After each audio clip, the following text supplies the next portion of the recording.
और हमारे साथ मंच में बैठे हमारे बड़े भाई दुष्यंत पापा जी, भावना दीदी, दुर्गा दीदी और एक तो मीना दीदी, धनेश्वरी नेगी और आप समस्त भाई लोग, जैसे कि आपको जानते हो कि आज हम चुनावी मोड़ में आ रखे हैं और शायद सेवली के भी कोई भी ऐसा जना नहीं होगा कि जो मेरे को नहीं जानता होगा। किसी न किसी माध्यम से मेरा आपसे कोऑर्डिनेशन जरूर हुआ होगा।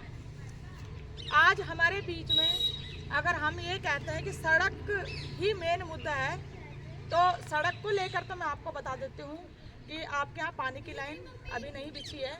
मेवाला क्लस्टर की जो हमारी पानी की लाइन है उसका आपका 2.5 किलोमीटर पास होने के लिए जा रखा है और वो बिल्कुल पास भी हो रखा है, लेकिन अभी जो आचार संहिता लगी उसके चक्कर में आपकी पानी की लाइन नहीं डली। और जब आपकी पानी की लाइन डलेगी उसी के बाद आपका रोड का प्रोसेस होगा, उससे पहले नहीं होगा। इसीलिए आपको हमने 4 साल से रोड का हमने प्रोसेस ही नहीं किया। दूसरी बात, मैं एक बात और बताना चाहती हूँ कि जब मैं नई पार्षद नगर निगम में आई तो आप सभी का आशीर्वाद था कि मैं पूरे देहरादून में तीसरे नंबर पे थी, जिसमें सबसे मार्जिन से ज़्यादा जीती हुई थी। तो ये मेरा सौभाग्य था कि आप लोगों ने मुझे वोट किया। मेरे अकेले का कुछ भी नहीं था, आप सबका सहयोग था और मेरा इतना नाम हुआ कि मेरा देहरादून में तीसरे नंबर पे मेरा स्थान था। तो मैं आप लोगों को कहना चाहती हूँ कि मैंने 6 साल का मेरा ये अनुभव है। 6 साल मैंने इसको सीखने में लगाए, 2 साल हमारे कोरोना ने खाए, वो सब आप जानते हो। उसके बावजूद भी मैंने हमेशा नगर निगम से नई चीज़ अपने क्षेत्र में लाने के लिए बहुत प्रयासरत रही हूँ मैं, और बहुत चीज़ें हुई भी मेरे क्षेत्र में। आपके यहाँ प्रत्येक पोल पे आज भी लाइट है, वो नगर निगम के द्वारा ही लगी है। टी स्टेट में आप जिस प्रकार आप देख रहे होंगे कि पहले तो रात को आदमी 4 बजे बाद जा भी नहीं सकता था और आज लोग 12 बजे और 2 बजे भी आराम से आते हैं। तो ये हमारी उपलब्धि है कि टी स्टेट में इतनी सारी लाइट्स लगी हुई हैं। घर घर में कूड़ा उठाने का कार्यक्रम नगर निगम द्वारा किया गया। अब जो लोग कूड़ा नहीं देते उसका तो मैं कुछ नहीं कह सकती हूँ, लेकिन नगर निगम ने हमने उसके लिए पूरे प्रयासरत रहे कि घर घर से कूड़ा नगर निगम की गाड़ी में जाए। दूसरी बात, आपको ये भी पता होगा कि भारतीय जनता पार्टी ने मेरा टिकट काटा है, और जब भारतीय जनता पार्टी ने टिकट काटा है तो उन्होंने किसी क्या नाम है, कोई यादव है, उनको दे रखा है।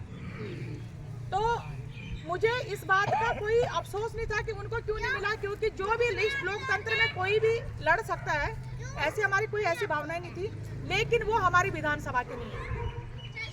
हमारी सहसपुर विधानसभा में 16,000 वोटर आते हैं और मसूरी विधानसभा में केवल मात्र 1,000 वोटर आते हैं। वो ना कभी पार्टी में थे, ना कभी सक्रिय कार्यकर्ता थे, जिनको ना किसी ने देखा है, और उनको तुरंत टिकट दे दिया गया।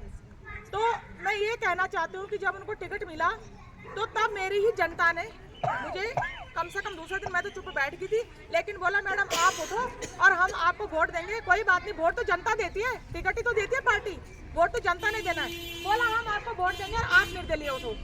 मैंने नॉमिनेशन भरा, फिर भी लोगों को एक डर था कि शायद भारतीय जनता पार्टी तो बहुत तगड़ी पार्टी है, बोला ये इनको बिठा देंगे, और बोला मैडम आप हमारी बेइज्जती मत करना।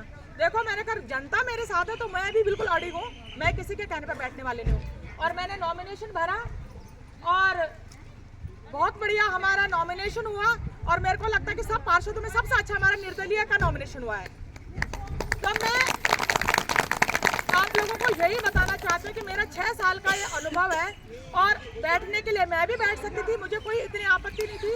लेकिन देखिए जो मेरा एक विजन था कि जो हमारी बुजुर्ग माताएं बहनें जो तहसील में जाती थी और तहसील में वो लोग चौथे मंजिल में हमारे जो अपने पेंशन के जो कागज थे, जो जीवित प्रमाण पत्र उनको जमा करने जाना होता था, तो वो घिस घिस के जाते हैं, क्योंकि 60 साल बाद तो पेंशन लगती है, और वो इतने परेशान हो जाते हैं कि चौथी मंजिल में जमीन नहीं मिलता।